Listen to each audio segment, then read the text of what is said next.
So let us, dear students, continue our study on Cold War era. So today we will be learning about the role of NAM, N-A-M, Non-Alignment Movement. You all know that Cold War divided the world into two power blocks, USA and USSR. Okay, and that resulted into the rivalry situation between the two powers. So several countries, they preferred either to join the US or to join USSR.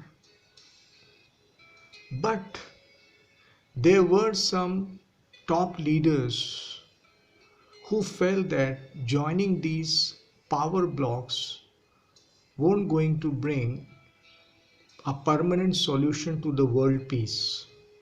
So they came out with the idea of not aligning with any of the superpower. That concept is called non-alignment movement.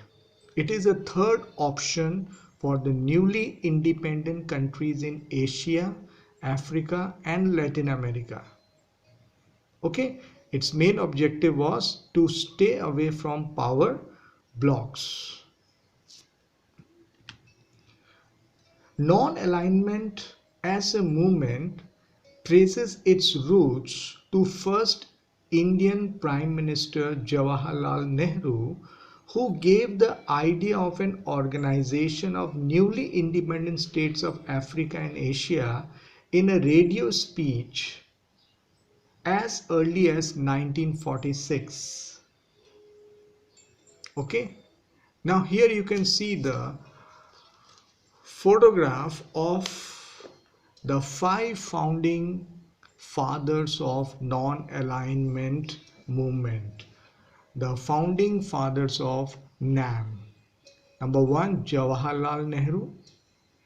Number 2, Joseph Broz Tito of Yugoslavia. Then Gamal Abdul Nasser of Egypt. Then Sukarno of Indonesia. Then Kwame Nkrumah of Ghana. Remember, these are called the 5 founding fathers of NAM.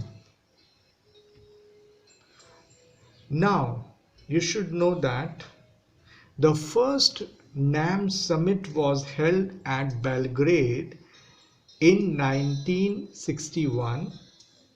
It was attended by 25 member states, and the summit took 3 crucial decisions in 1961. Number 1, not to join any power bloc of the Cold War era. Number 2, to increase cooperation between the third world countries. Number 3, to foster cooperation to reduce Cold War tension.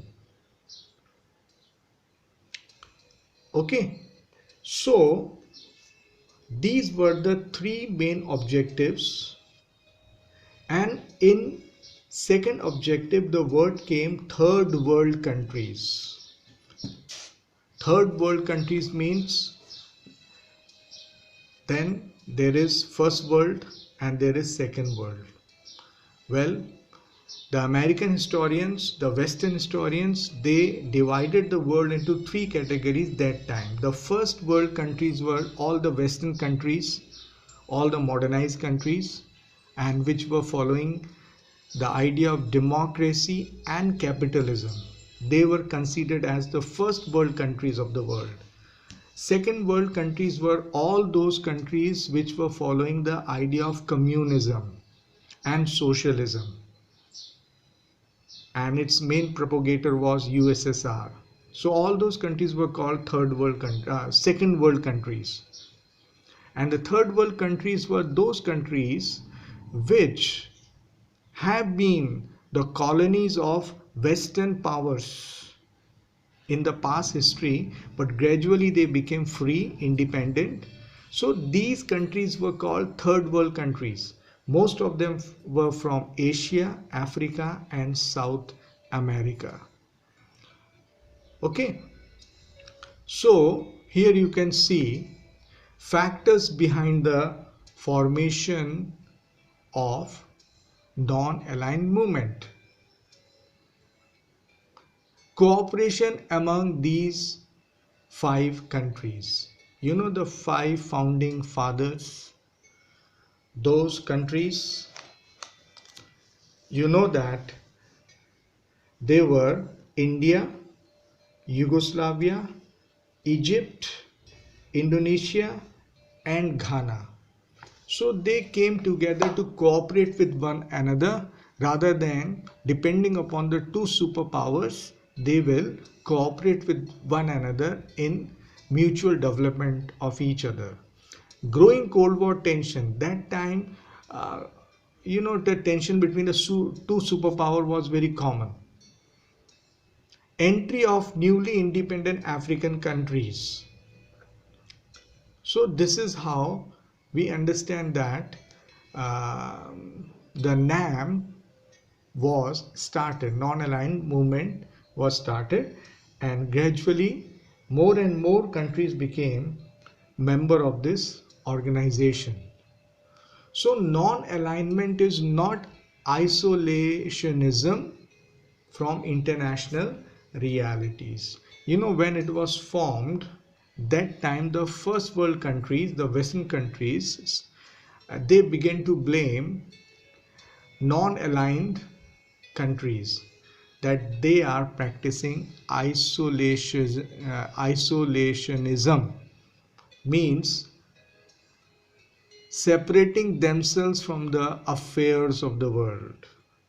They are not interested to solve the world issues. So this was a blame which was put upon the NAM countries, that they are practicing isolationism. But that is not the truth. NAM played mediatory role in many Cold War disputes. Mediatory means coming in between the 2 parties and settling the issues.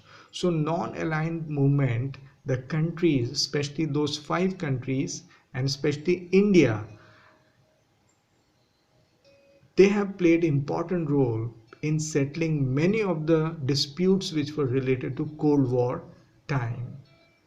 So this is how we understand that non-alignment movement, was started like this.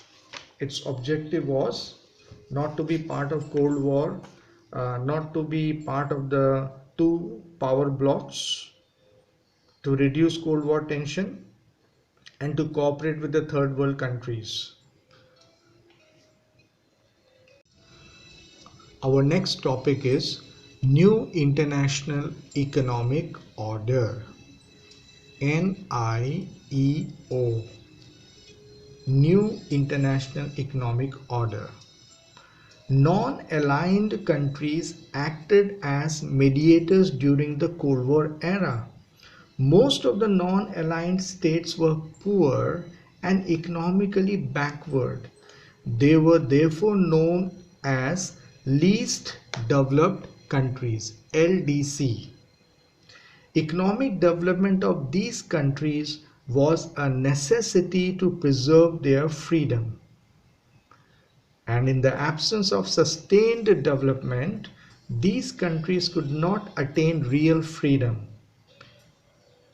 They in fact would have become dependent upon the colonial powers or rich countries. It was this situation which gave birth to the idea of NIEO. Listen, the United Nations Conference on Trade and Development, UNCTAD, came out with a report in 1972 entitled Towards a New Trade Policy on economic development. The report suggested for a reformation in the trading system at the global level. Okay, so you can see its aim was to, as you can see, number one, provide control to LDCs over their natural resources exploited by developed Western countries. Number two, give access in the Western market to LDC so that the latter could sell their products and make trade more beneficial for themselves. Third, Western countries should reduce the cost of providing technology to LDC. And fourth, LDC should be given a major role in international economic institutions. These were the main four objectives, main four aims of starting new international economic order. India and the Cold War.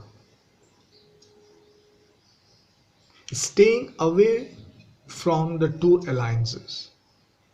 During the Cold War situation from 1945 to 1991, India basically stayed away from the Cold War situation. In other words, it didn't take the side of any of the two power blocks.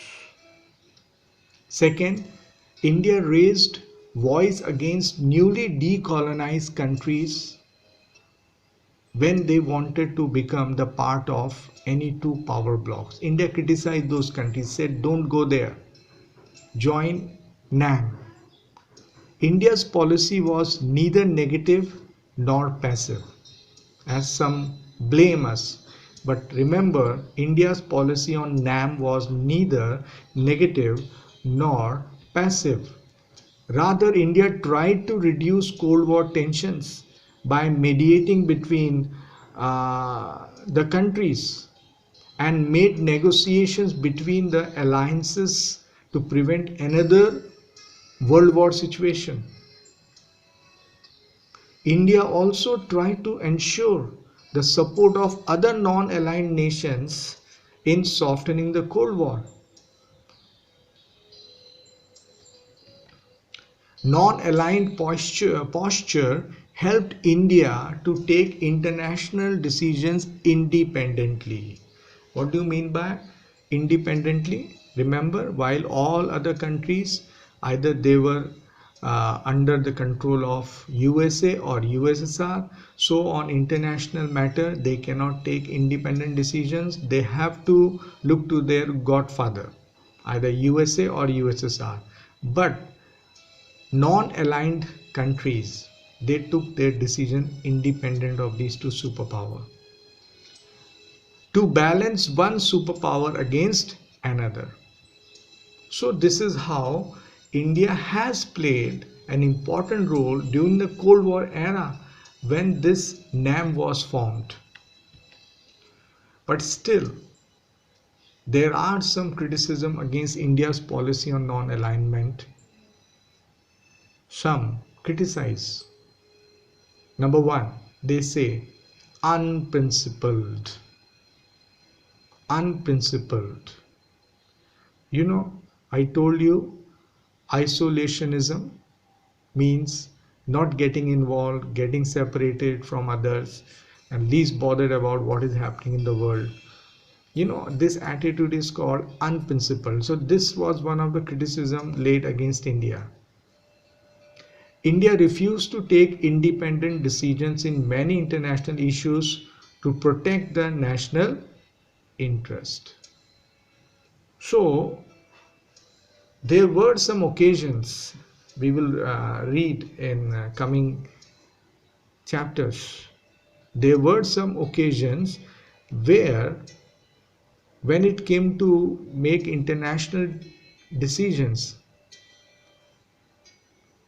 India either took the side of USA or USSR. Therefore, the other members of the NAM, they criticized India. This is one of the blame which is put upon India, criticism. Indian policy was inconsistent. Another Indian policy was inconsistent. Inconsistency here means not to take a firm stand, a solid, strong stand. India was dwindling sometime, taking the side of USA, taking the side of USSR. When I say side, it doesn't mean India was going under them. It simply means some of the decision which USA was taking, India was saying okay. Some of the decision which USSR was taking, India said okay. So inconsistency was there. India signed a friendship treaty with USSR. We will read about it in coming chapters. India signed a friendship treaty with USSR.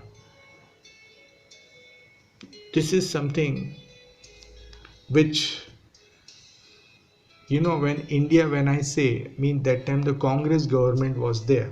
So all those who were opposing Congress that time, they truly criticize why India signed a friendship treaty with USSR.